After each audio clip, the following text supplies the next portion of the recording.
Войны будущего происходят уже сейчас. В конфликтах используют все больше роботизированной техники, в том числе дронов. Впервые это случилось в 2001 в Афганистане, а за следующие 20 лет беспилотники использовали множество раз. Недавний пример – конфликт в Нагорном Карабахе, после которого заговорили о революции дронов. Их используют, чтобы разведать территорию противника, или как приманку, которая поможет вычислить позиции, или же чтобы доставить оружие и нанести удар. Ими управляют дистанционно, что позволяет избежать потерь среди своих солдат. А еще беспилотники годятся для многочасовых миссий в воздухе. У дронов есть много преимуществ для военных, но мирное население от них только страдает. Об этом не первый год трубят международные организации, в том числе ООН и Женевский призыв. Amnesty International сообщала, что использование беспилотников во время войны привело к гибели мирных пакистанцев. СМИ писали о том, что смерти от дронов в Афганистане так и не были расследованы. Были также сообщения, что от атаки беспилотников пострадали гражданские на востоке Украины.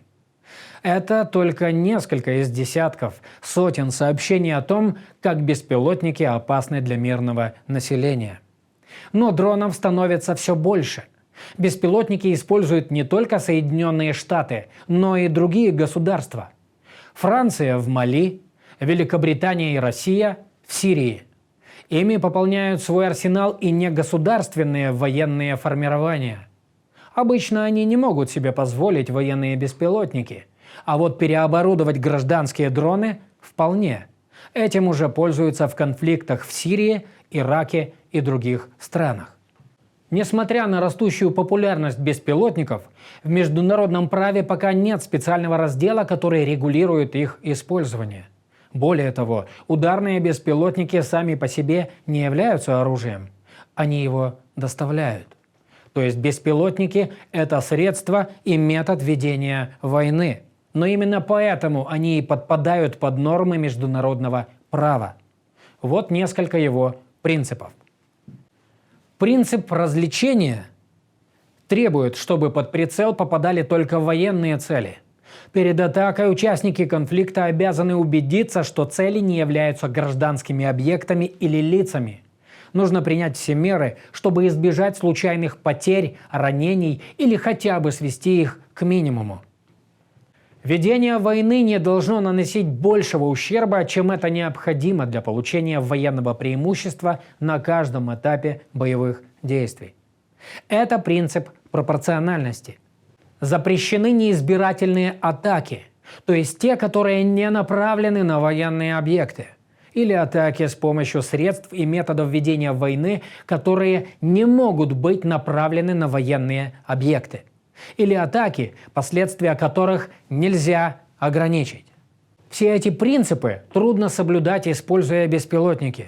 Даже если ударные дроны очень точные, то это не значит, что цель выбрали правильно. Политика использования вооруженных дронов недостаточно прозрачна. Были случаи, когда все мужчины определенного возраста в районе так называемой подозрительной деятельности автоматически становились целями. Такие действия нарушают нормы международного гуманитарного права, так как они не соответствуют принципу различения военных целей и гражданских лиц или объектов. Дистанционные атаки не раз приводили к неразборчивым нападениям. Это было связано с задержкой в сигнале, недостатком информации с места происшествия и тому подобное. Ударные дроны могут использовать для доставки взрывчатки в населенную местность. Поэтому использование беспилотников нужно рассматривать еще и в контексте гуманитарного эффекта от взрыва. Если у государств есть дроны, значит им проще применять силу. Ведь от этого не пострадают свои военные. Но вот на фото 9-летняя Набила держит в руках рисунок атаки дронов, из-за которых погибла ее бабушка. В это время женщина вместе с внуками собирала травы на поле. Медиа рассказали об этом по-разному. То ли целью была машина, то ли дом. То они писали, что в результате уничтожили одного, двоих или даже троих военных. Но на самом деле погибшая была одна. И она не была военной. Смерти и разрушения не единственное, чем опасны дроны. Они также приводят к психологическим травмам. Люди боятся, что дрон, витающий в небе, целится именно в них. Звук беспилотника над головами у населения, живущего в зоне конфликта, ассоциируется со смертью. Из-за того, что дроны используют все чаще, появляется больше и контрмер. Но и они не сулят ничего хорошего для гражданских. Например, радиочастотные и GPS-глушители для противодействия ударным дронам мешают повседневной жизни. Они глушат сигнал в банкоматах или в авиатранспорте. Из-за этого также невозможно использовать небоевые дроны, чтобы мониторить вооруженный конфликт. Вы уже поняли, чтобы нанести удар с беспилотника, не нужен пилот на борту. Это больше похоже на компьютерную игру, когда кто-то сидит перед экраном и уничтожает цели. Вот только есть одна разница. Здесь смерти реальные.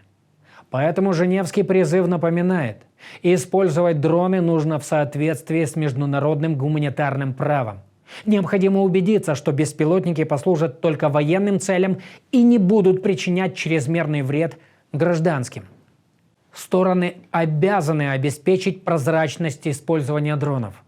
Для этого следует определить свою политику их применения, на основе которой можно будет оценить вероятность нанесения вреда гражданским.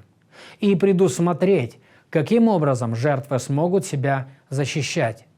Участники конфликтов должны учесть возможные разрушения и психологические травмы среди мирного населения. Женевский призыв готов помогать предотвращать и преодолевать негативные последствия использования дронов.